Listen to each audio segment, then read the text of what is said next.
maging handa. Bahagi yun, kahit bata tayo, ay pinagsasabihan tayo na palaging maghahanda. At kalimitan mas matagal yung ating ibinibigay na panahon sa ating mga paghahanda kaysa sa panahon ng ating pagdiriwang. Pero hindi lang ang paghahanda, yung panyaya na pinahayag ng Jesus sa Ebanghelyo. Ano sabi niya? Pagningasin ninyo ang inyong ginawa. Panatilihin yung may ninas ang inyong kaalaman. Anong ibig sabihin yung panatilihin? Nagniningas ang ilawan ay hindi lang basta handa, ngunit handang maglingkod. Proactive. Bahagi yun na kung saan ay tayo na niya ng pumikapala sapagkat sabi nga, yung buhay ng tao sa mundo na ito ay isang biyaya. Maaari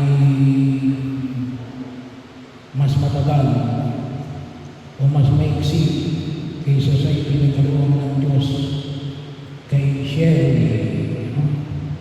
Kaya mahalaga lang na yun, nagkaroon natin ng maayos ng panahon na ito sang-ayon sa panyaya na ipinagkaloob ng Diyos sa atin.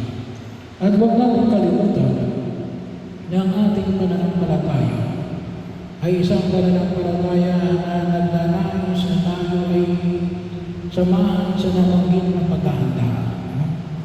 Hindi naman sinabi ni Jesus, sige maganda ka. Pero hindi mo alam kung ano yung gagawin. Sa paano namin may papasa kabukaran yung paghahanda.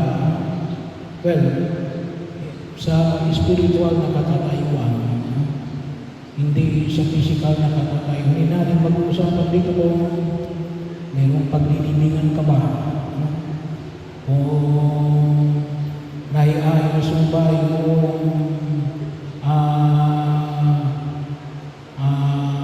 mga utang mo?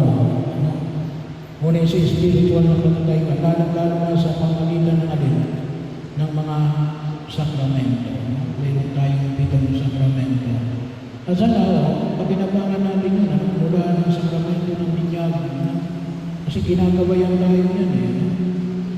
So, binyag, kumpil, maghahanda tayo ngayon. Siguro po simula ng November 22 ay magkakaroon tayo ng seminar para doon sa mga gustong magpakumpil. So, yung mga kumumpilan namin, yung mga tumanggap na ng unang komunyon, so, basta nakatanggap na yan ng unang komunyon, first communion, pwede nang kumpilan yan. So, kahit ilang taon na yan, basta nakapag-first communion yan. Kasi may mga ibang parokya, lalo-lalo sa Maynila, na 7 years old pa lang, ay may first communion na. Basta ang ating requirement ay nakatanggap ng first communion.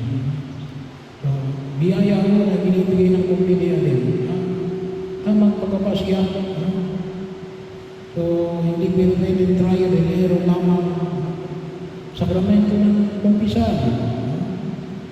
Ang bahagi yun na huwag natin kalimutan. Kapag tayo magkasala, humingi ng tawad sa Diyos. Huwag kayong mangungumunyon nang hindi kayo nagpapampisan kung may kasalanan malaki kayo. So, bahagi yun. Nawa makita natin. Pero, kaya nga, pag sinabi ni may Padre, wala na akong kasalanan, maliliit lang. Hindi at least mag-umpisa tayo, minsan man lang sa loob ng isang taon. Kung wala ka naman malaking kasalanan, every Sunday ka na nagsisimba pag-araw ng linggo, ay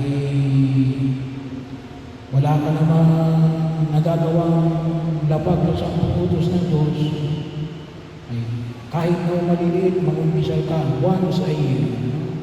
Ina-announce naman natin kung kailan tayo may umpisal ang bayan. Yung mga pumapasok sa buhay may asawa, magpakasal sa simbahan. So, bahagi yun. Tayo, doon sa iba, Father, mahal yung magpakasal sa simbahan. Hindi yun. Pwede yung simple lamang, yung nagpapamahal sa kasal, ay alin, gawa lang inyong maraming mga palamuti, yun ang nagpapamahal Pero kung yung kasal lamang, simple lamang, pwede kayo magkasal. Sabi ko nga, mayroon tayo ino-offer ko matagal na, pero wala namang nag-a-avail na libreng kasal. Doon lamang sa ordinaryo pagkilos natin sa simbahan. Ano ba? Ay di yung sakramento ng pagpapahid ng langis sa mga may sakit. Yun ay kapag mayroong karamdaman. Yung mga tinaningan na ng buhay, yung mga matatanda na hindi na kayang makapagsimba, pwede nyo papahiran ng langis sa mga may sakit. Kapag yun ay maliwanag ng pagkilala natin, yung pagkilala natin sa Diyos natin, kahit na sa panahon ng ating karamdaman, ay hindi natin nakakalimutan ng Diyos. Pagkilala sa pagsuko ng ating sarili natin, dito tayo pagtutungo sa piling ng buong may kapal. So ito pong mga ito, ay nawa ay makatulong sa atin natin may handa natin yung ating sarili. Kaya kung ginagawa natin yun, anytime, ay hindi tayo mag-aalala sa katatayuan natin sa harapan ng buong may kapal. Bakit? Ay pinagsumikapan natin na pakinabangan yung biyaya ng Diyos na tulungan tayo upang kahit anong oras, mapapanatag yung ating kalooban natin. Alam natin kung saan patutungo yung mahal natin sa buhay. Halimbawa, si Sherry, nagagampanan niya ang mga bagay na ito. Alam natin siguradong patutungo siya sa harapan ng buong may kapal. Bahagi yun na ipinangako ng Diyos sa bawat isa sa atin. Bagaman may tayong kainan kakulangan,